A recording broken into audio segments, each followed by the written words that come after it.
Καλησπέρα λοιπόν και από μένα. Για πρώτη φορά έχω έρθει με κείμενο, σπάνια έρχομαι με κείμενο. Συνήθως διαβάζω, έχω ή διαφάνειση, μιλάω από στήθους. Σήμερα λοιπόν θα μιλήσουμε για το θόρυβο. Είπαν τρεις προηγούμενοι ομιλητές, δύο ομιλητές και μία ομιλήτρια, 5 πράγματα πάνω στον ήχο, τα οποία δεν θέλω να επαναλάβω. Είχα και εγώ, δεν ήξερα τι θα πούνε. Αλλά από ό,τι καταλαβαίνουμε το θόρυβο εκείνη τη στιγμή, τώρα αυτή τη στιγμή που μιλάω, αυτό ίσως είναι μια χρήσιμη πληροφορία που φτάνει στα αυτιά μας. Από τη θεωρία ακουστικής θεωρείται το signal αυτό. Και το noise μπορεί να είναι ένα μηχανάκι εκείνη τη στιγμή που περνάει απ' έξω, το οποίο καλύπτει το signal που είναι η χρήσιμη πληροφορία που φτάνει στα αυτιά μας αυτή τη στιγμή. Που θέλω να ελπίζω ότι είναι η φωνή μου. Εκείνη την ώρα που περνάει το μηχανάκι, το ενδιαφέρον είναι ότι αυτός που οδηγεί το μηχανάκι και γκαζώνει και κάνει έντονο θόρυβο, ας πούμε, που το θεωρούμε εμείς, εκείνη την ώρα η χρήσιμη πληροφορία δεν είναι καθόλου η ομιλία, είναι ο ήχος που κάνει το μηχανάκι. Του δίνει ένα boost, καταλαβαίνει καλύτερα την επιτάχυνση, νιώθει εκείνη την ώρα περισσότερο αυτή την κίνηση που κάνει το μηχανάκι του και είναι η χρήσιμη πληροφορία, έτσι πως ακούγεται αυτός ο ήχος, το signal στα αυτιά του. Επομένως, βλέπουμε την ίδια χρονική στιγμή δύο διαφορετικοί άνθρωποι που βρίσκονται σε δύο διαφορετικές καταστάσεις, ας πούμε, ότι τον ίδιο ήχο τον βλέπουμε εμείς σαν θόρυβο, κάποιος άλλος τον βλέπει σαν signal, κάποιος άλλος σαν χρήσιμο ήχο. Επομένως, εδώ πέρα για το θόρυβο δεν νομίζω να μπορέσουν να βοηθήσουν καθόλου οι ορισμοί. Δεν νομίζω ότι μπορεί να βοηθήσει κάποιος ορισμός γύρω από το τι είναι θόρυβος ή όχι. Το μόνο που μπορούμε να κάνουμε είναι λίγο περισσότερο θόρυβο για το θέμα. Έτσι. Γι' αυτό που είμαστε εδώ σήμερα. Έτσι. Να μιλήσουμε λίγο για το θόρυβο. Έτσι. Με αυτό τον όρο, με αυτή την αντιστοιχία δηλαδή μάλλον καλύτερα, θα μπορούσαμε να δούμε και τον θόρυβο στην τέχνη, που θα είναι και το κεντρικό θέμα το οποίο θα μιλήσω εγώ, έτσι, στη μουσική, το θόρυβο στη μουσική με μια έτσι, αντιστοιχία το τι είναι έξω από. Δηλαδή το θόρυβο μπορούμε να το θεωρήσουμε ότι είναι κάτι έξω μουσικό. Έτσι. Δεν βρίσκεται ενταγμένος σε μια κανονικότητα που θα μπορούσαμε να ονομάσουμε μουσική. Έτσι. Από πολύ παλιά, έτσι, όπως είπε και πολύ ωραία ο Νικόλας ο Βαλσαμάκης, έτσι, από τον Πυθαγόρα, από τον Μπαχ, τον Μπετόβεν αργότερα, φτάνοντας σε αυτή ξεκινώντας λοιπόν από μια τέτοια περίοδο μουσική, ξεκινήσαμε να θέλουμε να μιλήσουμε με μουσικούς όρους, να παίξουμε μουσική, να κάνουμε μουσική με μια συμφωνία, με μια μελωδικότητα, με μια ρυθμική δομή. Εγώ βλέπω μια μεγάλη τομή στην τέχνη, στην νεωτερικότητα. Δηλαδή, στο μουσικό ή και καλλιτεχνικό γενικά ρεύμα της περίοδου εκείνης του 19ου αιώνα, που ουσιαστικά δεν θέλαμε να παράξουμε κάτι το οποίο είναι ωραίο. Η έννοια του ωραίου πια στην νεωτερικότητα έρχεται να αμφισβητηθεί ως κάτι το οποίο έρχεται να αμφισβητηθεί λοιπόν με την τέχνη, ουσιαστικά το τι θέλει να παράξει τέχνη. Θέλει η τέχνη από την νεωτερικότητα και πέρα να δημιουργήσει λοιπόν μια νέα γλώσσα, να διαταράξει ουσιαστικά τα όρια, την οντολογία της τέχνης, της μουσικής. Ας μιλήσουμε μόνο για μουσική και μετά βλέπουμε και τα ανοίγματα που έχει αυτό.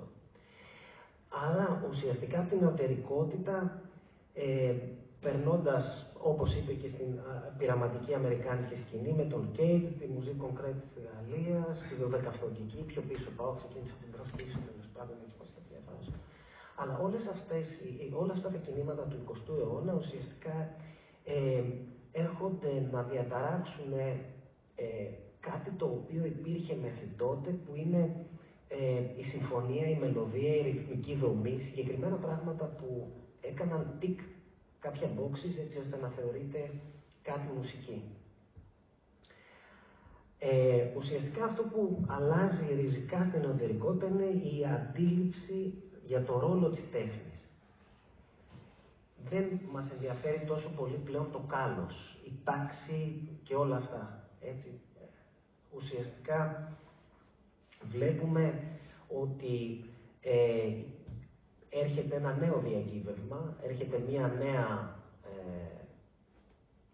ένα νέο διακύβευμα που ουσιαστικά λέει ότι αν η τέχνη παραμένει στάσιμη, πάβει να είναι παρούσα. Έτσι. Δεν πλέον θέλουμε να μεταδώσουμε κάτι συγκεκριμένο με την τέχνη, δεν θέλουμε να μεταδώσουμε κάτι το οποίο ειδησιογραφικά μπορούμε να δώσουμε, δεν θέλουμε να έχει διακοσμητικό ρόλο η τέχνη, δεν θέλουμε να έχει διακοσμητικό ρόλο η μουσική, δεν θέλουμε να είναι αναπαράσταση, δεν θέλουμε να είναι άρτια τεχνικά, δεν μας ενδιαφέρουν αυτά τα στοιχεία γύρω-γύρω από τη μουσική. Έχει πλέον από την εσωτερικότητα η μουσική, το διακύβευμα να υπερβεί το προφανές γνώριμο. Να ανοίξει ένα νέο χώρο που δεν θα λέγεται αλλιώς. Δεν μπορεί να λεχθεί με άλλο τρόπο παρά να χρησιμοποιήσουμε μουσικούς όρους για να κοινωνήσουμε το ακοινώνητο με διαφορετικούς τρόπους. Αλλιώς θεωρούμε ότι εκπίπτει σε κάτι ειδησιογραφικό. Θέλω να μεταδώσω χαρά, θέλω να μεταδώσω συναίσθημα, θέλω να παίξω μινόρε, ματζόρε και θα παίξουν τα βιολιά του Hollywood το ίδιο πράγμα και θα δημιουργηθεί άμεσα αυτό. Θέλω να κάνω έτσι τα χέρια μου και να ακούσουμε κάρμπουνα μπουράνα, ας πούμε, έτσι θα σκεφτούμε όλοι το Πασοκάκι. Έχουμε δηλαδή συσχετίσει συγκεκριμένα πράγματα με συγκεκριμένα συναισθήματα που έχουμε, συγκεκριμένες δομές που έχουμε. Έτσι. Το νέο δεν είναι ένας απλός μοντερνιστικός φετιχισμός, είναι μια πολιτική λοιπόν και υπαρξιακή πράξη αντίστασης ανάμεσα στην επανελειψιμότητα. Επομένως, ο θόρυβος ως συμβολική και υλική ανατροπή είναι ένα από τα πιο ηχηρά μέσα αυτής της επαναπροσδιορισμού, αυτού του επαναπροσδιορισμού. Σαν κάτι έξω μουσικό που έρχεται να διαταράξει τα όρια του έσω μουσικού, αυτό που θεωρούμε μουσική δηλαδή. Ο θόρυβος φέρει μια ρισκέλευθρη λειτουργία μέσα στο πεδίο της μουσικής και έρχεται να υπονομεύσει την πολιτισμική καθαρότητα του μουσικού ήχου, να αμφισβητήσει την κυριαρχία του ωραίου, του αρμονικού και του δομημένου. Η τυχεότητα λοιπόν, η ασυνέχεια και η τραχύτητα που έχει ο ήχος, που θεωρούμε θόρυβος, δημιουργεί αυτή την απειθαρχία και δημιουργεί αυτό το οποίο είναι αποθυμένο, το οποίο έχουμε αποθήσει ως μουσική πληροφορία. Δείτε τώρα κάτι πολύ ενδιαφέρον εδώ που γίνεται, όταν χρησιμοποιούμε κάτι το οποίο θεωρούμε έξω μουσικό και το εντάσσουμε βία σε κάτι το οποίο θεωρούμε έσω μουσικό. Εκείνη την ώρα παίρνουμε κάτι το οποίο βρίσκεται εκτός και το βάζουμε εντός. Εκείνη την ώρα, επειδή όπως είπανε, χωρίς να θέλω να επαναλάβω οι ομιλητές πριν, δεν είναι κάτι διιστορικό ο θόρυβος. Αλλάζει και στην ιστορία, έτσι τι θεωρούμε θόρυβο και τι όχι, αλλά αλλάζει και εκείνη την ώρα σε δύο διαφορετικούς ανθρώπους την ίδια ώρα ή και εμάς. Μετά από 5 λεπτά θεωρούμε κάτι άλλο θόρυβο κλπ. Επομένως, εκείνη την ώρα που παίρνει ένα συνθέτης κάτι έξω μουσικό και το εντάσσει μέσα σε ένα μουσικό έργο, τι γίνεται με αυτό το θόρυβο που έχει ενταχθεί σε ένα μουσικό πλαίσιο? Χάνει εκείνο που ήτανε. Χάνει λοιπόν το έξω, γιατί βρίσκεται μέσα. Και κάτι το οποίο θεωρούσαμε θόρυβο τότε, έρχεται να μπει μέσα σε κάτι το οποίο θεωρούμε μουσική πλέον. Επομένως, χάνει την ιδιότητά του και πλέον χάνει αυτό που ήταν πριν, που ήταν θόρυβος. αυτό το μουσικό υλικό, πλέον μπορούμε να το πούμε μουσικό υλικό και ο θόρυβος είναι κάτι που δεν είναι αυτό, είναι κάτι άλλο το οποίο έχει μείνει, εξακολουθεί να μένει έξω. Ό,τι λέμε θόρυβο στη μουσική, για παράδειγμα, ακούω, λέω κάτι τώρα, ότι ακούω metal και λέω βάλε λίγο θόρυβο στην κιθάρα, βάζουμε λίγο distortion και αυτά τα πράγματα. Τα λέμε θόρυβο εκείνη την ώρα για να επικοινωνήσουμε μεταξύ μας. Κανένας από εμάς δεν τα θεωρεί θόρυβο όπως θεωρεί κάποιο ανεπιθύμητο ήχο.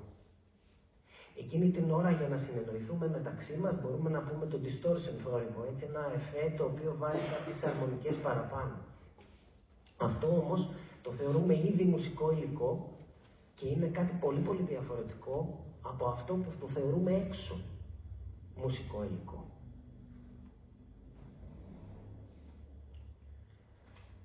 Λοιπόν, με άλλα λόγια λοιπόν, ο θόρυβος όταν εντάσσεται στη μουσική αποτελεί μια δήλωση θέσης υπέρ του ανοικίου και του περιθωριακού.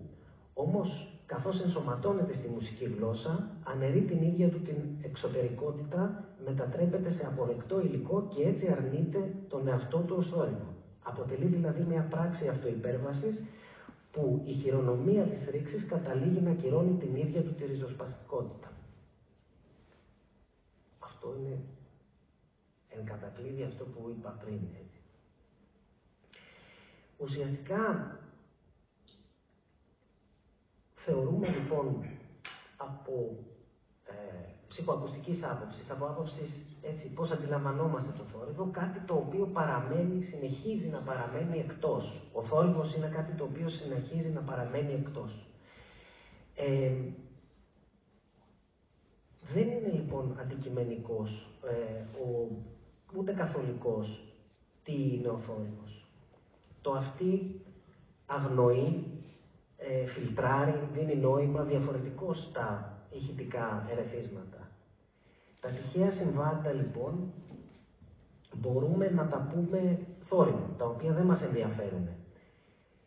Άρα η μουσικότητα όμως δεν είναι έμφυτη ιδιότητα του ήχου, αλλά αποτέλεσμα της αντίληψης και της γνωστικής μας συμμετοχής. Ένα παράδειγμα το οποίο έχει αρκετή πλάκα ήταν όταν περπατούσα στους δρόμους και είχα αγοράσει τα πρώτα μου noise cancelling ακουστικά. Τα noise cancelling ακουστικά, για όσους και όσους δεν ξέρουν, είναι ακουστικά τα οποία υποτίθεται κόβουν τον περιβάλλοντα ήχο. Ό,τι υπάρχει στο περιβάλλον, ουσιαστικά έχουν ένα μικροφωνάκι και παίζουν το ίδιο σήμα με την ίδια ένταση σε αντιστραμμένη φάση, ουσιαστικά έτσι χοντροειδώς αυτό, και ουσιαστικά κόβουν, ας πούμε, αυτό το ήχο περιβάλλοντος. Υπάρχει μια σχολή μουσική, η οποία ασχολείται με το field recording, που είναι, γράφουμε ένα ηχοτοπίο και με ή χωρίς επεξεργασία, αυτό το ηχοτοπίο γίνεται η μουσική. Περνάμε από ένα δρόμο με ένα ηχογραφητήρι και κάνουμε αυτό το πράγμα μουσική. Το ονομάζουμε αυτό μουσική. Εγώ είχα λοιπόν τα noise cancelling headphones στο δρόμο, περπατούσα και άκουγα field recordings. Και μου φάνηκε αστείο. Λέω, κόβω το ηχοτοπίο αυτό που περπατάω εκείνη την ώρα στον δρόμο, κόβω όλο αυτό και κάνω invite ένα άλλο ηχοτοπίο, ακούω κάτι που ονόμασε κάποιο σύνθεση και ακούω το ηχοτοπίο που έχει ηχογραφήσει στα στενά του Παρισιού, ας πούμε, ο Φεραρί, και ακούω αυτό και εγώ ήμουνα τότε στο Λονδίνο, είχα κόψει, ας πούμε, τον ήχο του Λονδίνου και άκουγα του Παρισιού 50 χρόνια πίσω. Μετά βγάζω τα ακουστικά και λέω, άλλο ηχοτοπίο εδώ. Το τι τέλος πάντων μπορούμε να ονομάσουμε εκείνη την ώρα θόρυβο και τι να ονομάσουμε μουσική, μου είχε φανεί πάρα πολύ ενδιαφέρον, έτσι. Και μόνο το act of listening μπορεί να ορίσει κάτι και να θεωρήσουμε κάτι ότι είναι ή ότι δεν είναι. Δεν θα μιλήσω για τα θέματα ηχοτοπίων και μουσικής οικολογίας που υπάρχουν αρκετά πιο ειδικοί από μένα εδώ, αλλά θέλω να περάσω, γιατί έχει περάσει η ώρα και θέλω να μείνει και ο χρόνος για τον καλεσμένο μας, και να πω ουσιαστικά μόνο ένα μικρό πράγμα για να κλείσουμε, να κλείσω εγώ δηλαδή. Να μιλήσω για το θόρυβο στην pop. Ο θόρυβος μέχρι τώρα στην ομιλία μου τον βλέπω σαν μία αναγκαία, κάτι αναγκαίο για να φέρεις κάτι νέο στο χώρο της μουσικής.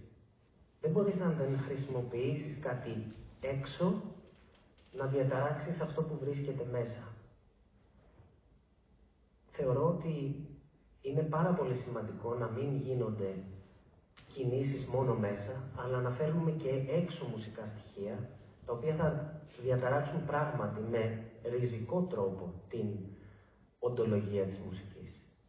Και αν βρισκόμαστε ακόμα μέσα σε αυτή τη σκέψη, ότι μας ενδιαφέρει η νέα γλώσσα, η οποία θα κοινωνήσει κάτι το οποίο βρίσκεται στη σφαίρα της μεταφυσικής, στη σφαίρα του μη αντιληπτού με ειδησιογραφικό τρόπο νέα, ας πούμε. Δηλαδή να μην φέρουμε κάτι τόσο οικείο, να φέρουμε κάτι ξένο, το οποίο θα μας δώσει άλλο άνοιγμα στο τι αντιλαμβανόμαστε, έτσι, για την τέχνη. Έτσι. Στην pop κουλτούρα, λοιπόν, στην pop μουσική, να πω εδώ ότι όταν λέω pop, εννοώ πολλά πράγματα που όσοι δεν με ξέρετε και όσες, pop θεωρώ τη metal, την punk, την trap, τη house, τη reggae, όλα. Αυτά. Γιατί ορίστε. Τι δεν είναι. Αυτά που κάνουμε εμείς στις τρεις εδώ.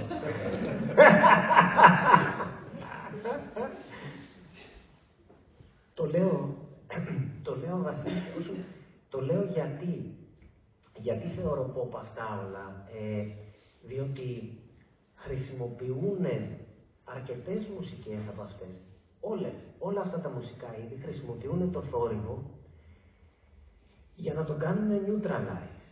Θεωρώ δηλαδή ότι εντάσσεται ο θόρυβος για να υπερτονίσει ουσιαστικά ότι δεν, δηλαδή σκεφτείτε, θα φτάσω εν κατακλείδη σε αυτό που θέλω να πω, αλλά δίνω ένα-δύο παραδείγματα να σκεφτούμε.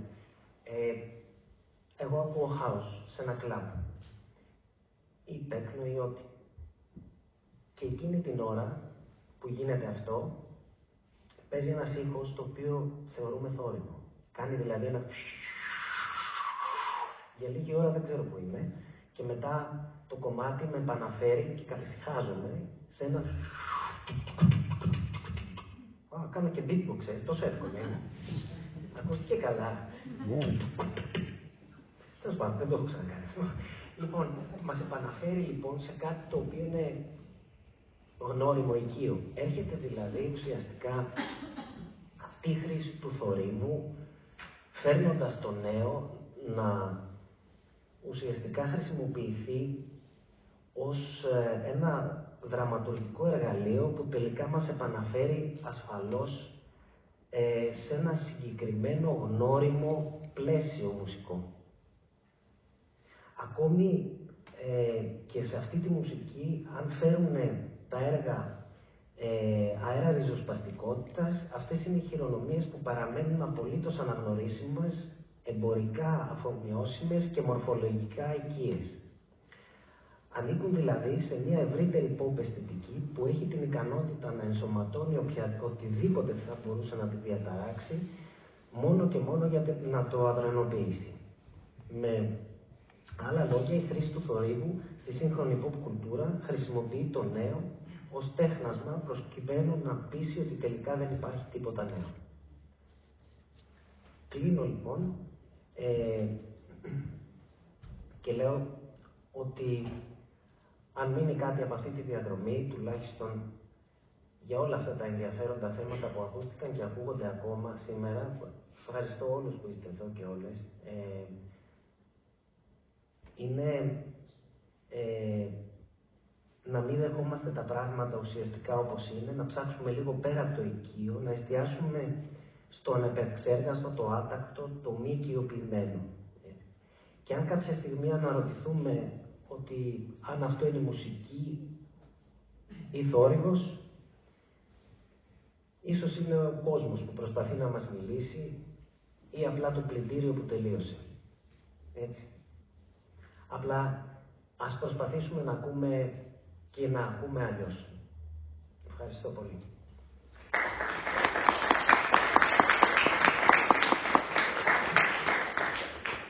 Τώρα θα κάνω εγώ αυτό. Τι ώρα είναι αργά, έτσι, ας κάνουμε, αν υπάρχει καμιά-δυο ερωτήσεις μικρές, έτσι. Προσπάθησα να είμαι γρήγορος.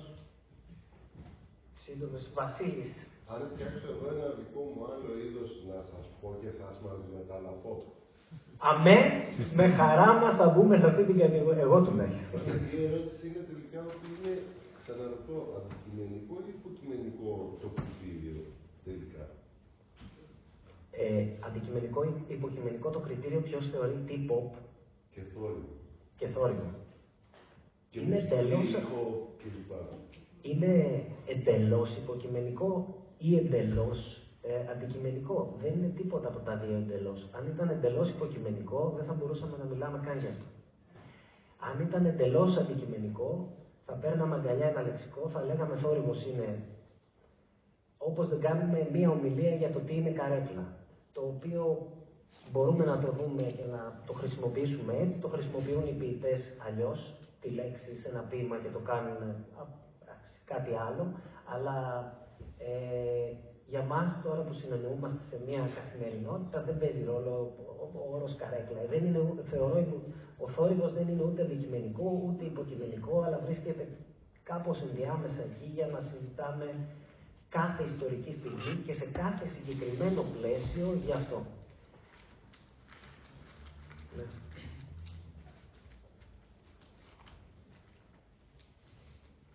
Ωραία. Ναι. Πόσο χρόνο έχουμε? Θέλεις να κάνεις ένα ομηρικό? Ναι, πάμε. Ναι, σκέφτομαι εξής ότι ένα σχόλιο με βάση και τις τρεις ομιλίες που καταλαβαίνω είναι συνεχές. Καταλαβαίνω ότι μπορεί να... Τέσσερις, σωστά. Καταλαβαίνω ότι μπορούμε να νοολογήσουμε το μιλένιο του θορύβου με βάση αυτό που λέμε τη διάκριση μεταξύ δρόμου και καθαρό, το οποίο έχει ξεκάθαρες, μάλλον άπτεται καθαρά κοινωνικών ιεραρχήσεων, καθαρά ταξικών ανισοτήτων, έχει μια συγκεκριμένη φιλοσοφική, τέλος πάντων, φιλοσοφικές κατηγορίες το καθαρό το δρόμο. Με την προηγούμενη δουλειά και την δουλειά σας, καταλαβαίνω ότι οδηγούν στο συμπέρασμα ότι ο θόρυβος σαν έννοια πάλι είναι μια δυναμική κατασκευή. Εφόσον είναι κάτι δύσκολο, εφόσον είναι κάτι που δεν αναπτύσσεται, είναι κάτι που δεν είναι το ίδιο αν την ιστορία, είναι κάτι το οποίο είναι μια δυναμική κατασκευή. Δεν ξέρω αν αυτό είναι και όχι. Είναι κάτι διαφορετικό κάτι. Από την προηγούμενη ομιλία και από τον ορισμό που έδωσε ο φυσικός του ο Νικόλας, ο πρώτος ομιλητής. Ο Χέλμχολτς, ο Νικόλας. Συνάδελφος. Ναι, αυτό που καταλαβαίνω, ο θόρυβος θεωρείται κάτι το μη ταξινόμικο. Το κάτι που βγαίνει έξω από την προσπάθεια δόμης της αναμφώνησης της ανθρώπινης ζώνης, το να φτιάξει κάτι τεχνικό. Δηλαδή, ακόμα και η ιδιωτική κλίμακα καταλαβαίνω έχει μια άλλο πορεία. Δηλαδή, ο θόρυβος είναι κάτι το συνεχές. Κάτι ο ήχος του περιβάλλοντος έξω, ο οποίος είναι ταξινόμικος και ο οποίος με κάποιο τρόπο δεν πηγαίνει το ανθρώπινο χέρι. Αυτό είναι κάτι συνεχές, ενώ η μουσική η ίδια η φωνικότητα είναι κάτι που είναι απαιτεί στην ανθρώπινη δόμηση. Αυτό που εννοείται στο μυαλό μου, επειδή η ομιλία σας είναι για την αυτερικότητα και την τέχνη, αυτό που καταλαβαίνει είναι ότι έχει να κάνει πολύ περισσότερο με την λογική της αφήνισης. Πάρα πολύ, δηλαδή βρίσκω ότι ακόμα και η ατομικότητα, η οποία παίρνει στοιχεία από έξω στο μέσα, όπως το περιγράψατε, έχει σκοπό να φτιάξει μια μουσική αφήγηση. Δηλαδή συνέχεια πάρα πολύ με τη λογοτεχνία. Δηλαδή, αν πάρουμε για κλασικά μοντελιστικά μεθιστοδήματα, όπως ο Χάνας στον οροφυλακτικό ανεμονίδωμα που έλεγα πριν το Πέτρο του Χάρτη, το οποίο είναι χαόδιο ιστορικό. Αν το βάλουμε, παίρνει στοιχεία από το έξω, παίρνει στοιχεία από το ταξινόμητο, από τις συνθήκες του περιβάλλοντος και τα βάζει σε μια μουσική αφήγηση. Και αυτό το παράδειγμα που αναφέρεται με τα φιλικό αντίστοιχα. Δηλαδή, με κάθε επενδύσει όπως το φιλικό,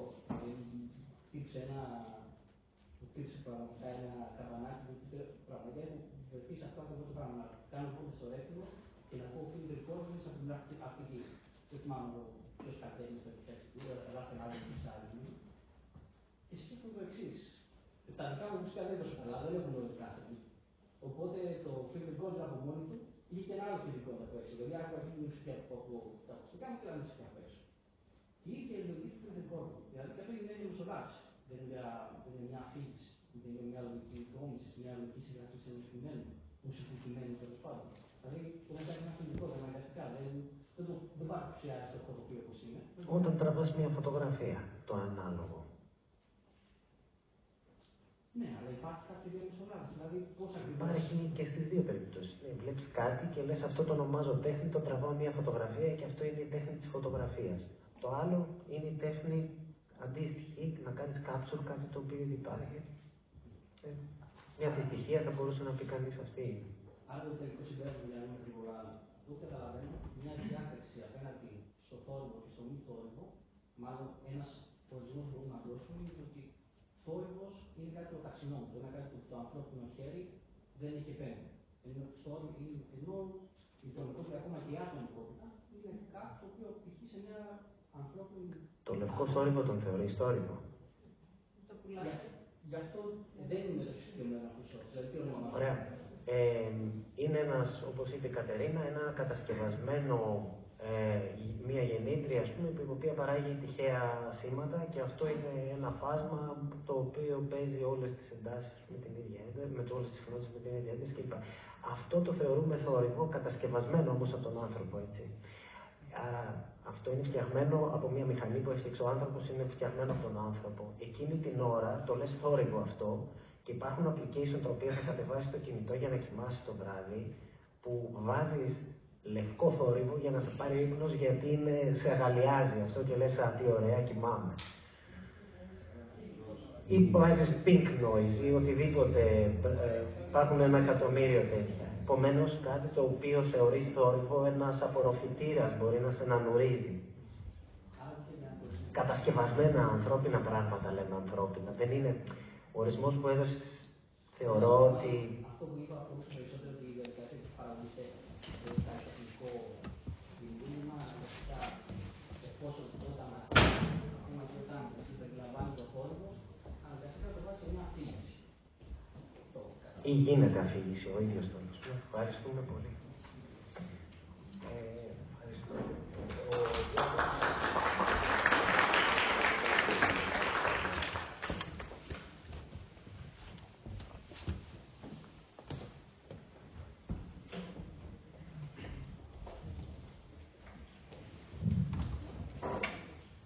Λοιπόν, χαίρομαι πολύ που βρίσκομαι εδώ και για την ωραία συζήτηση. Πολλές φορές ήθελα να ρωτήσω και εγώ κάτι, δεν το έκανα για εκπλώση οικονομίας χρόνου. Ξεκινώ με 3 όμως κακά νέα. Το πρώτο νέο είναι ότι εγώ όντως θα διαβάσω, όχι όπως ο Σπύρος θα διαβάσει, αλλά τα έλεγε τελικώς υποστήθος. Δεύτερον, ότι ξέχασα τα γυαλιά πρεσβειοποίας. Και τρίτον, ότι πιθανότατα για αυτόν τον λόγο θα κάνω παράξενες κινήσεις και θα φέρνω και το χαρτί τόσο ψηλά που θα προκαλώ θόρυβο. Παρ' όλα αυτά όμως τολμώ να ξεκινήσω. Για να δούμε πώς μπορεί να γίνει αυτό. Λοιπόν.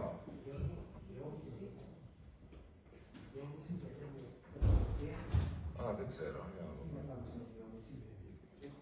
Άμα, όχι.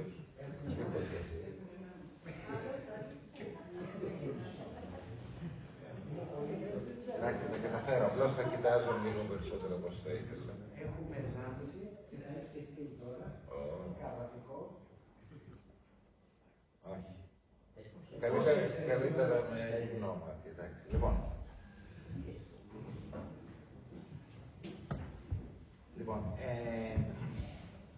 εγώ θα μιλήσω για πάνω κάτω για τέτοια θέματα με λίγο διαφορετική σκοπιά, από τη σκοπιά της φιλοσοφίας και μιλώντας από αυτή τη σκοπιά Χρειάζεται ίσως να εξηγηθώ προκαταρκτικά, να πω δηλαδή ποιο είναι το φιλοσοφικό ενδιαφέρον του θορύβου στη μουσική. Αυτό θα είναι το θέμα μου. Και ίσως ακόμα ποιο είναι το δικαίωμα της φιλοσοφίας να μιλάει για το θόρυβο. Δεν είναι αυτονόητο. Και φυσικά το δικαίωμα αυτό δεν μπορεί να αντιληφθεί από τον αμφίβολο ούτως ή άλλως ισχυρισμό ότι πρόκειται απλώς για ένα έξω μουσικό φαινόμενο. Ακόμα και αν προσωρινά θελήσουμε να δεχτούμε κάτι τέτοιο, τότε σίγουρα αυτή η κρίση γίνεται από την εσωτερική προοπτική της μουσικής και είναι δύσκολο να φανταστεί κανείς έναν εξωτερικό κριτή, ο οποίος θα έδινε εγγύησεις πώς μπορεί να θέσει αντικειμενικά το όριο. Εξίσου λίγα μοιάζει να έχει να πει η φιλοσοφία με αφορμή κάποιον τεχνικό ορισμό του θορύβου, ας πούμε την απουσία θεμελιώδους τόνου. Θα μπορούσε βέβαια να φανταστεί κανείς κάτι σαν μια φιλοσοφία της ακουστικής αντίληψης, αλλά και πάλι αυτή δεν θα είχε να πει σχεδόν τίποτα για τη μουσική, θα βρισκόταν πέραν της αντίθεσης μεταξύ μουσικής και θορύβου. Θα έλεγε λοιπόν κανείς ότι η φιλοσοφία αποκλείεται και από τις δύο επιλογές. Η διάκριση μεταξύ μουσικής και θορύβου είναι μάλλον μουσικολογικό ζήτημα, ενώ η σχετικοποίηση ή και η εξαφάνιση της διαφοράς τους ζήτημα ψυχολογίας ή φυσικής. Μόνο με τα πράγματα είναι κατά την πολυπλοκότερα και τούτο από δύο απόψεις. Αν εκχωρήσουμε στη μουσική ή στη θεωρία της το προνόμιο του προσδιορισμού της ειδοποιούς διαφοράς ανάμεσα στην ίδια και τον θόρυβο, τότε θα πρέπει να συνυπολογίσουμε το γεγονός ότι η διαφορά αυτή δεν υπήρξε ποτέ ξεκάθαρη στην πράξη. Καθώς επίσης ότι η σκοπιμότητά της αμφισβητήθηκε ρητά και σοβαρά στα μέσα του 20ου αιώνα, τόσο στην πράξη όσο και στη θεωρία. Για να περιοριστώ εδώ σε κάποια στιγμιότυπα από την ιστορία της λόγιας δυτικής μουσικής και αφήνω αναγκαστικά στην άκρη το ερώτημα περί της νομιμότητας ενός τέτοιου περιορισμού, η εισαγωγή των κρουστών ως ορχιστρικών οργάνων κατά τον 17ο αιώνα και μάλλον όλο και εντονότερα στη συνέχεια, μάλλον δεν ευνοεί το επιχείρημα της διάκρισης, έστω και να υποθέσει κανείς καταχρηστικά ότι ο λειτουργικός τους ρόλος ήταν πρωτίστως μόνο ρυθμικός. Πόσο μάλλον όταν οι μουσικές εξελίξεις του 20ου αιώνα απαγορεύουν την περιθωριοποίηση του θορύβου και αντιθέτως μαρτυρούν μια συστηματική προσπάθεια ενσωμάτωσης του θορύβου στην κανονική μουσική γλώσσα.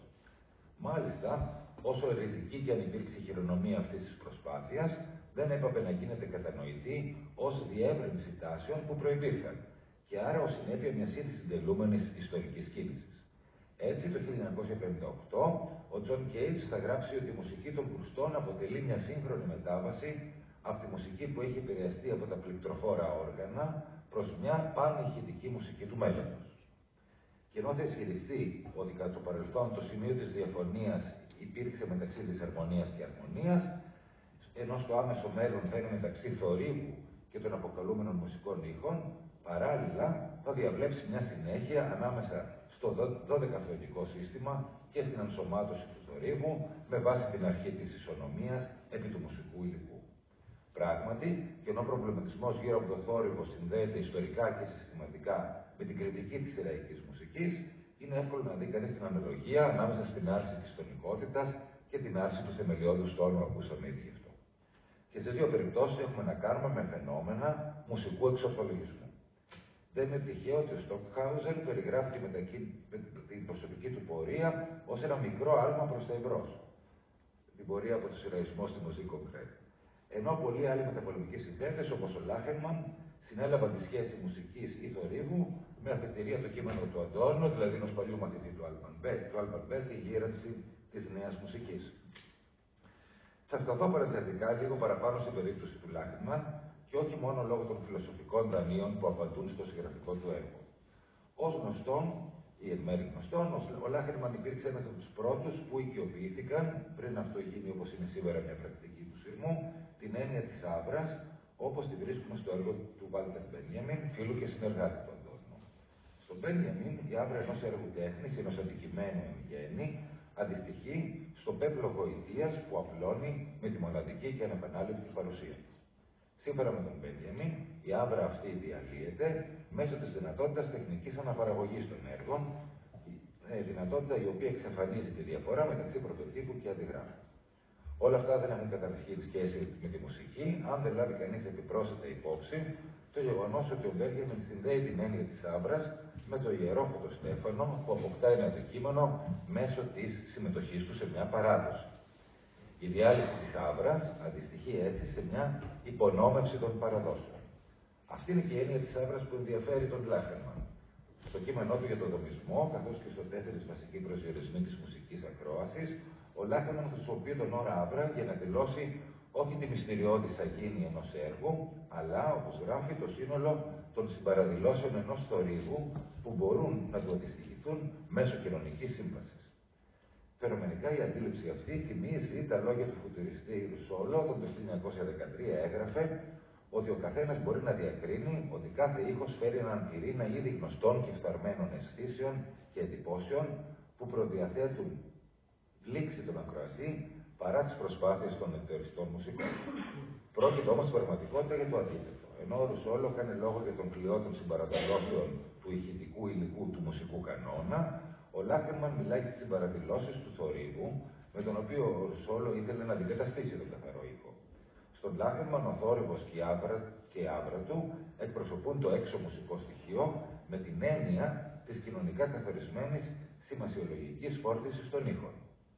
Σκοπός της αφομοίωσης του θορύβου στη μουσική σύνθεση γίνεται η αποξένωση του ηχητικού υλικού από τις κρατούσες σημασιολογικές δομές και η αναδόμησή του σύμφωνα με τη μουσική φαντασία, έτσι ώστε το οικείο να καταστεί ανίκιο και το εμπειρικό νόημα του ήχου να μεταβληθεί και να επανοριστεί εντός των νεοδημιουργημένων σχετικών δομών. Σκοπός του περίπλοκου αυτού εγχειρήματος είναι, με τα λόγια του ίδιου, μια ακατανόητη έκλαμψη απελευθερωμένης αντίληψης και με την έννοια αυτή η άρση του σημασιολογικού θορύβου εντός της μουσικής ολότητας.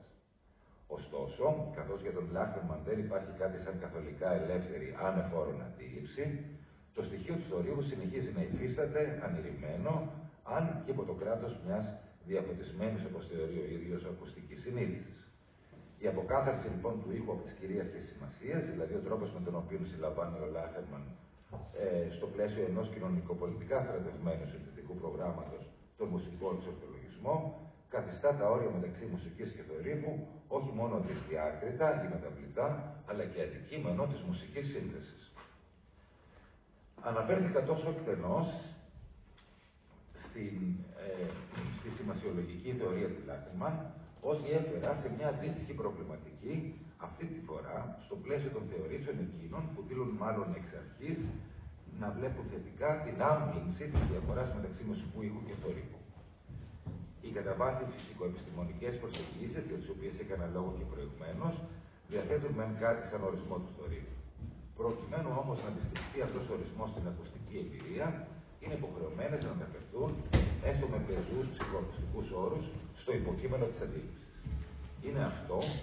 Είναι αυτό που δεν προσλαμβάνει κάποιο θεμελιώδη τόνο. Από τη στιγμή όμως που το υποκείμενο θα μπει στο παιχνίδι, η βεβαιότητα του ορισμού κλονίζεται. Για να ορίσουμε το θόρυβο με βάση τις αρμονικές και όχι τις υποκειμενικές. Γιατί να ορίσουμε το θόρυβο με βάση τις αρμονικές συχνότητες και όχι με βάση τις υποκειμενικές του συνέπειες. Γιατί να μην πούμε, όπως άλλωστε συχνά και κατανοητά νομίζω λέμε, ότι ο θόρυβος μπορεί να προκληθεί απλώς και μόνο μέσω της αύξησης της έντασης. Και γιατί να μην ισχυριστούμε ακόμη γενικότερα ότι θα πρέπει να συλληφθεί σε συνάρτηση με την προκαλούμενη ακουστική ενόχληση. Και από τη στιγμή που θα προχωρήσουμε ως εκεί, θα πρέπει να διακρίνουμε και ανάμεσα στα ίδια αυτής της ενόχλησης και να προσθέσουμε στις σωματικές, τις ψυχικές και διανοητικές διαστάσεις. Και λέω διανοητικές διαστάσεις, διότι ως θόρυβο μπορούμε να χαρακτηρίσουμε και πράγματι χαρακτηρίζουμε το μουσικό εκείνο υλικό το οποίο απουσιάζει η μορφοποίηση ή απουσιάζει η μορφοποίηση εκείνη που θα απαιτείται για την υποκειμενική του κατανόηση. Ήδη κατά το 18ο αιώνα, ο Ραμό υποστήριζε ότι ο θόρυβος δεν είναι τίποτα άλλο παρά απουσία μουσικού νοήματος. Φυσικά δεν έχω σκοπό να ανοίξω εδώ στα σοβαρά το ζήτημα της σημασίας του όρου μουσικό νόημα. Εκείνο που θέλω να υποστηρίξω είναι ότι όσο περισσότερο προσπαθεί κανείς να εξαφανίσει το πρόβλημα του θορύβου μέσω απλής ανάλυσης ηχητικών παραμέτρων, τόσο περισσότερο αναδύεται και πάλι το ζήτημα του διαχωρισμού μεταξύ μουσικής και θορύβου με νοηματικούς όρους. Και εδώ, στη συνάφεια του νοήματος, η φιλοσοφική σκοπιά στο πρόβλημα του θορύβου και της μουσικής μοιάζει λιγότερο ξένη από πριν. Για παράδειγμα, η είσοδος των μηχανών στο μουσικό στερέωμα που οραματίζονταν οι φουτουριστές στις αρχές του 20ου αιώνα εννοείται ως αντίδραση στη νοηματική αποκάθαρση που είχε υποστεί, κατά τη γνώμη τους, η μουσική στο πέρασμα των αιώνων ως η πιο αυτόνομη όλων των τεχνών. Ως αντίβαρο έπρεπε τώρα ο μουσικός ήχος να πλημμυριστεί από τους οικείους ήχους θορύβους της ζωής και μάλιστα εκείνους ειδικά τους ήχους που σαρκάζουν με την ακατέργαστή τους δύναμη την ανάδειξη της μουσικής τέχνης σε μακάρια αυτόνομη σφαίρα. Τους ήχους των μηχανών δηλαδή και των εργαλείων του πολέμου. Η εισβολή των νοημάτων της ζωής στη μουσική υπήρξε μια άρνηση της παραδοσιακής μουσικής γλώσσας, μια άρνηση όμως, όπως λέμε σε μια ορισμένη φιλοσοφική ορολογία, αφηρημένη. Η εισβολή των θορύβων δεν είχε καμία σχέση με το καθιερωμένο μουσικό γίγνεσθε και κατά συνέπεια δεν μπορούσε να το ανανεώσει. Κατά τούτο παρέμεινε μη μουσική, μια μοίρα που περίμενε ενδεχομένως στυλωμένων των αναλογιών και άλλα εν μέρει συγγενή κινήματα της πρωτοπορίας όπως εκείνο του δανταϊσμού. Ο Ρουσόλο δεν ήταν όμως εντελώς ανεποψίαστος. Δεν του αρκούσε λοιπόν η καταστροφή της παγιωμένης μουσικής γλώσσας, αλλά την ίδια στιγμή και σε αντίθεση με την ποιότητα της βασικής χειρονομίας του, ονειρευόταν τον εμπλουτισμό της μουσικής μέσω των θορύβων.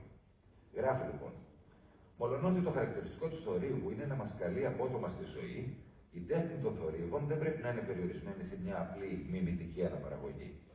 Η τέχνη των θορύβων θα αντλήσει την κυριότερη συγκινησιακή ικανότητά της από την ιδιαίτερη ακουστική ευχαρίστηση που η έμπνευση του καλλιτέχνη θα εξαγάγει από συνδυασμούς θορύβων.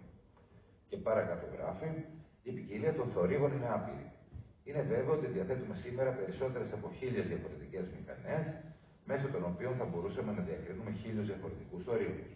Με την αδιάκοπη αύξηση των καινούριων μηχανών, θα καταφέρουμε μια μέρα να διακρίνουμε 10, 20 ή 30.000 διαφορετικούς θορύβους. Θα έχουμε τότε θορύβους που θα χρειαστεί όχι απλά να μιμηθούμε, αλλά να συνδυάσουμε σύμφωνα με την καλλιτεχνική μας φαντασία. Όσο όμως και αν πολλαπλασιάσουμε τον αριθμό των θορύβων, δεν κάνουμε με αυτόν τον τρόπο ούτε βήμα για την ενσωμάτωση της ζωής στην τέχνη. Η λογική της μίμησης και η λογική της κατασκευής, που και τις δύο προβάλλει ο Ρουσόλο, στέκουν αδιαμεσολάβητα η μία απέναντι στην άλλη. Δικαίως πολλοί, στη συνέχεια, όπως ο Edgar Varèse, θα συλλητεύσουν την προσέγγιση του Ρουσόλο, υποστηρίζοντας ότι η κατά βάση μιμητική σύλληψη της τέχνης των θορύβων υπονομεύει τη συνθετική ενότητα και το συνθετικό νόημα. Παρόμοια πρόκειται να εκφραστούν αργότερα συνθέτες από τους χώρους της μουσική κονκρέτ αλλά και της αιραϊκής μουσικής. Τόσο ο Πιέρ Μπουλέζ όσο και ο Καρλ Χάιντς Στοκχάουζεν θα θεωρήσουν το θόρυβο ως εγγενή ποιότητα της μουσικής γλώσσας και άρα υποτελεί στη συνθετική δομή και όχι εξωτερικό εφέ. Παραμένει ωστόσο αμφίβολο αν και κατά πόσο η ενσωμάτωση του θορύβου μπορεί να φτάσει στην ποθούμενη ολοκλήρωση. Σε διαφορετική ιστορική στιγμή από εκείνη του φωτορισμού, η ανάλυση του Στοκχάουζεν για τη σχέση μεταξύ ηλεκτρονικής μουσικής και θορύβου παραμένει αντινομική. Στο κείμενο «Τα 4 κριτήρια της ηλεκτρονικής μουσικής» του 1971 διαμαρτύρεται και το γεγονός ότι, όπως λέει, στη δυτική μουσική οι θόρυβοι αντιμετωπίζονται κατά παράδοση ως ταμπού. Την εποχή που εισήχθη το πεντάγραμμο, ισχυρίζεται, επρόκειτο κυρίως για φωνητική μουσική, όπου τα φωνήεντα υπερισχύουν ενάντια των συμφώνων. Αν τώρα, λέει, επιχειρήσω να τραγουδήσω μια μελωδία αποτελούμενη από φθόγκους συμφώνων, όσοι την ακούσουν θα πούν ότι αυτό δεν είναι μουσική. Επομένως, όχι μόνο δεν έχουμε παράδοση στη μουσική σύνθεση παρόμοιων ήχων, αλλά ούτε και τη σχετική σημειογραφία για να τους αποτυπώσουμε στο χαρτί. Να λοιπόν, γράφει έτσι, να λοιπόν πόσο περιορισμένη είναι η αντίληψή μας για τη μουσική όταν έχουμε αποκλείσει τα σύμφωνα και στη συνέχεια τους θορύβους. Η εξορία των θορύβων είναι λοιπόν ένας περιορισμός της μουσικής μας αντίληψης και κατά επέκταση της μουσικής πράξης και ως περιορισμός σε ένα ζήτημα ποσότητας. Λίγες όμως γραμμές αργότερα, αναφερόμενος στο έργο του Κοντάκτε, ο Στοκχάουζεν κάνει λόγο για την επιδίωξη μιας ισορροπίας μεταξύ τόνων ή καθαρών τόνων και θορύβων και για τις συνθετικές τεχνικές που αυτή απαιτεί. Αν δεν υπήρχε όμως ποιοτική διαφορά, τότε προς τι θα ρωτούσε κανείς η ισορροπία και το ερώτημα της συνέχειας? Η λογική της πρωτοπορίας που ζητά την επανασύνδεση της τέχνης με τη ζωή κινδυνεύει να αφήνει τις δύο σφαίρες μεταξύ τους ασύνδετες. Η λογική του μοντερνισμού, από την άλλη, που βλέπει με επιφύλαξη οποιοδήποτε μιμητικό υπόλοιμα, υπόσχεται μια ολοκληρωμένη συνένωση. Στη διαφορά του υλικού αντιστοιχεί απλώς μια διαφορετική ανάγκη μορφοποίησης. Εν τέλει, η διάκριση μεταξύ υλικού και μορφής γίνεται, όπως ισχυρίζεται στο ίδιο κείμενο Stockhausen, παροχημένη. Και φτάνουμε έτσι στο σημείο που μπορούμε να σκεφτούμε, νομίζω, τα πράγματα με κάποια τάξη.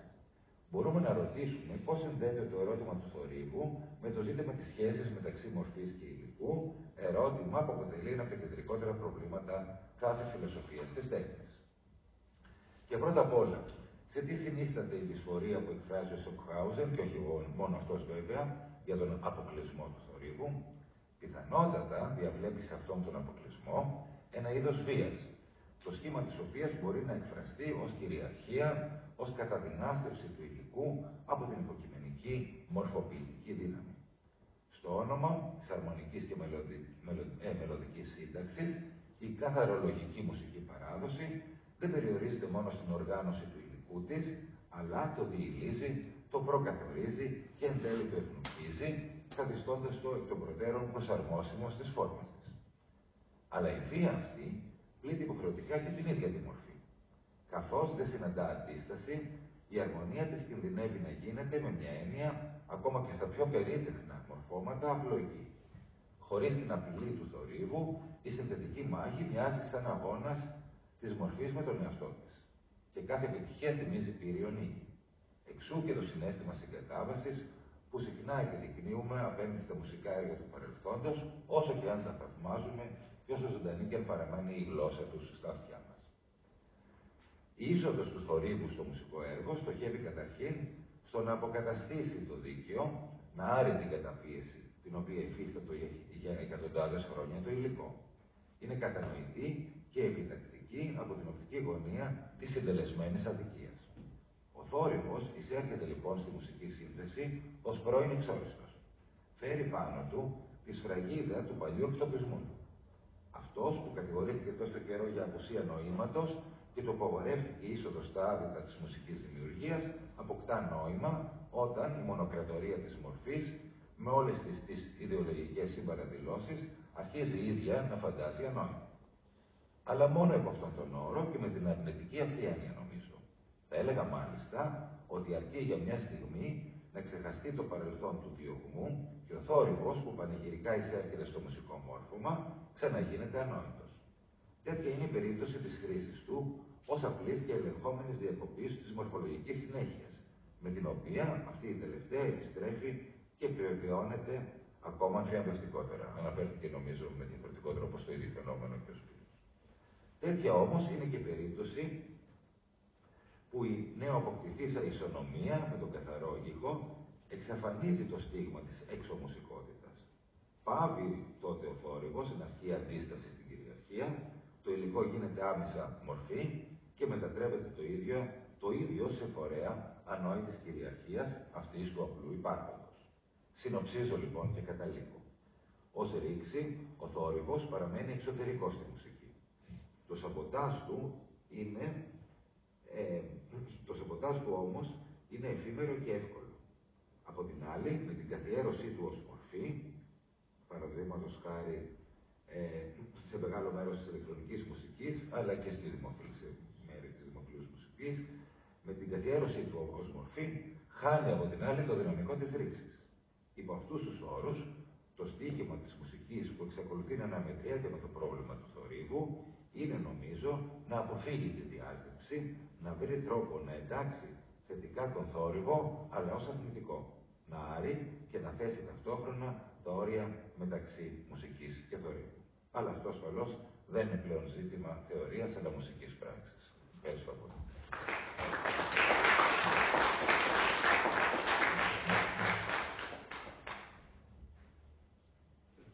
Έχουμε κάποιες ερωτήσεις για τον Γιώργο, ναι. Αν κατάλαβα καλά, δηλαδή λέτε ότι δεν υπάρχει τέτοιο θέμα μια οικολογία του θορύβου, δηλαδή μια εσωτερική δύναμη που έχει προκειμένου να καθιστά, να αρεσκοποιεί τα όρια του τι είναι μουσικό, τι δεν είναι, ή να παρεμβαίνει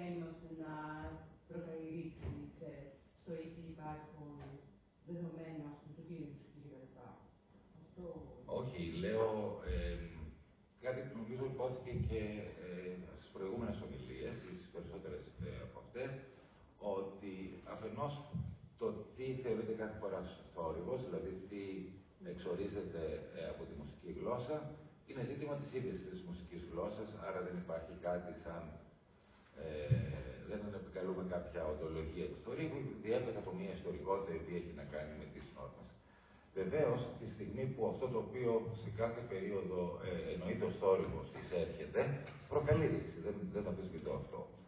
Αλλά το πρόβλημα νομίζω είναι το εξής, ότι στο βαθμό που απλώς προκαλεί μια ρήξη, δεν δημιουργεί μια δική του γλωσσική φόρμα, δηλαδή μουσική φόρμα, και όν δημιουργήσει, μοιάζει να χάνει το δυναμικό της ρήξης.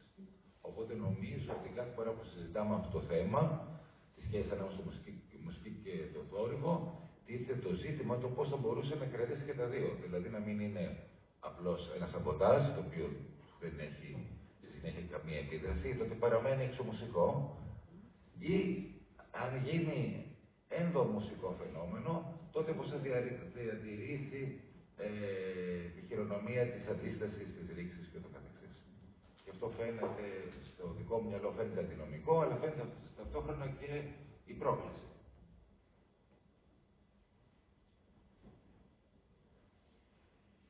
Είναι λίγο ασαφές σε μένα όταν μιλάμε μέσα σε ένα μουσικό σύστημα, το οποίο είναι ένα απρέξιο. Κατά μία έννοια ελαστικούς κανόνες, οι οποίοι ιστορικά αναπτύσσονται και καταλύσσονται μέχρι το ίδιο το σύστημα να αυτοκαταληφθεί τελικά. Μου είναι λίγο ασαφές. Δηλαδή, ό,τι είναι μέσα στο σύστημα είναι καλό και ό,τι είναι εκτός του συστήματος είναι θόρυβος. Κάπως έτσι είναι ο ορισμός στον προβληματισμό που θέτεις. Δηλαδή, ένα εξωσυστημικό στοιχείο μουσικό που θα μπει σε ένα μουσικό σύστημα είναι θόρυβος. Αυτό εννοώ. Για να καταλάβω λίγο την... Όχι οποιαδήποτε αλλαγή στην καθιερωμένη φόρμα είναι θόρυβος, αλλά σίγουρα ο θόρυβος είναι αυτό το οποίο ονομάζουμε θόρυβο, είναι κάτι το οποίο έχουμε θεωρήσει ως υλικό σε ένα πεδίο, δεν ανοίξει το σύστημα. Μπορεί να υπάρχουν αλλαγές στο σύστημα, δεν είναι κατανοητό. Αυτό που είπε ο ανέφερες προηγουμένως, θόρυβος είναι αυτό το οποίο δεν βγάζει νόημα. Ναι, δεν βγάζει νόημα, ναι. Αυτό. Δεν μπορεί δηλαδή κάποιος να το διαβάσει με όρους του συγκεκριμένου συστήματος. Ακριβώς. Δηλαδή, για παράδειγμα, κάνουμε ερώτηση τώρα. Ο μικρός αρμονικός δαβίδικος του Ιωάννη Σεμπάστιαν Μπαχ έχει σημεία στα οποία στην πραγματικότητα καταρρεύει το σύστημα. Έτσι. Θεωρείς ότι έχει θόρυβο μέσα ή όχι? Ωραία. Για να το διευκρινίσω ότι εννοώ, δεν εννοώ ότι οτιδήποτε καταρρύπτει το σύστημα είναι θόρυβος. Εννοώ ότι ο θόρυβος όμως πάντοτε εντασσόμενο είναι μη κατανοητός για το σύστημα. Αυτό δεν είναι. Μπορεί να υπάρχουν και άλλου είδους κανοτροπές ή άλλου είδους εξωτερικότητες στο μουσικό σύστημα ή στην κατανοητή γλώσσα. Άρα ο θόρυβος είναι η εξωτερικότητα του συστήματος. Είναι σίγουρα στο εξωτερικό του συστήματος, αλλά μπορεί να φανταστώ και άλλες εξωτερικότητες. Για παράδειγμα, από το παράδειγμα που ζητούσαμε και πριν με την ατονικότητα, δεν είναι θόρυβος με την αυστηρή έννοια ατονικότητα. Είναι ανατροπή της ιεραρχίας κτλ. Επιβάλλει κάποια ισονομία ανάμεσα σε καθαρούς τόνους όμως, έτσι. Ας πούμε την κλασική μορφή στο Σέντερ. Δεν είναι θόρυβος. Γιατί υπάρχουν διαφορές. Ναι, ας πούμε στο δεκάφτωγκο ή νωρίτερα με την ατομικότητα, ακόμα και στην αρχή της ηραικής μουσικής, όλα αυτά δεν έχουν να κάνουν με το θόρυβο, με την αυστηρή έννοια. Είναι συγκρίσιμα όμως, φαντάζομαι, από την άποψη ότι και στις δύο περιπτώσεις. Ναι. Ναι, είναι μόνο με ένα μεταφορικό τρόπο. Ακριβώς. Στην μουσική είναι διαφωνία. Διαφωνία. Διαφωνία είναι ένας όρος που χρησιμοποιείται. Εντάξει. Δηλαδή ένα είδος, ας πούμε, κατά κάποιο τρόπο αναφοράς της διαφωνίας ως πιθανή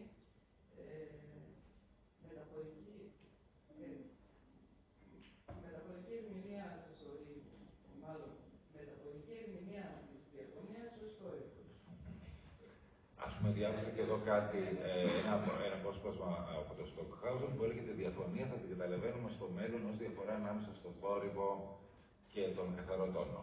Κάνει την ίδια αναλογία. Έτσι, αλλά ως θόρυβο δεν εννοούμε την διαφωνία για αυτό το οποίο ούτε τη χρωματική κλίμακα, ούτε τι πράγμα εννοούμε με το θόρυβο. Άρα, μιλώντας για το θόρυβο εννοώ κάτι πιο ειδικό από την οποιαδήποτε μεταβολή ή την οποιαδήποτε βίαιη μεταβολή της μουσικής γλώσσας, αλλά ο θόρυβος οπωσδήποτε βρίσκεται, ως θόρυβο ονομάζουμε αυτό το οποίο βρίσκεται εκτός. Όχι οτιδήποτε βρίσκεται εκτός, αλλά αν κάτι το ονομάσουμε θόρυβο, τότε σίγουρα το τοποθετούμε εκτός της κατανοητής μουσικής γλώσσας. Πρέπει μια σύγχυση δηλαδή, γιατί ένα από τα χαρακτηριστικά σου με τις έννοιες σύγχυση το... σύγχυση ή έταξη. Μάλλον η λέξη, η ερμηνεία της έννοιας του θορύβου μεταφορικά ως σύγχυση είναι πιο κοντινό σε αυτό, δηλαδή αυτό που δεν είναι κατανοητό. Ναι, εγώ το σκέφτηκα όταν παρουσίασε την πρώτη λέξη ήταν σύγχυση, ότι μοιάζει ότι εκεί υπάρχει ένα, δεν θα έλεγα μπλοκ επικοινωνίας όπως λέμε με το σήμα κτλ. Αλλά υπάρχει ένα μπλοκ στην μετάδοση της πληροφορίας, αλλά υπάρχει ένα ερμηνευτικό μπλοκ. Δεν μπορώ να καταλάβω. Ο θόρυβος δεν εντάσσεται στη γλώσσα με την οποία μιλάω μουσικά. Υπάρχει ίσως τελικά έτσι. Όχι, συζητάμε, πρέπει να καταλάβω. Ναι. Μια ακόμη ερώτηση που χρησιμοποιεί τον όρο θόρυβος. Κατά μία έννοια. Θα πάμε για μία μετά. Τέλειωσε η ερώτησή σου. Τώρα κάνουμε λίγο θόρυβο έτσι μιλώντας. Ωραία. Ευχαριστούμε πολύ για την όπως και όλες τις φωνολογικές δεν μπορώ να καταλάβω, μένω με την εντύπωση, δεν είμαι του χώρου, του ήχου. Δεν ακούμε τις ερωτήσεις, γιατί δεν κυκλοφοράει το μικρόφωνο. Θα μιλήσω λίγο πιο δεν πειράζει. Αυτό που δεν καταλαβαίνω είναι, θεωρούμε το θόρυβο κάτι εξωτερικό με την έννοια του εκτός της μουσικής κτλ. Δηλαδή, για μένα ο θόρυβο θα μπορούσε κάλλιστα να είναι ένα αρνητικό στοιχείο, έτσι, που διευρύνει. Δεν αντιτίθεται κατά ανάγκη. Διευρύνει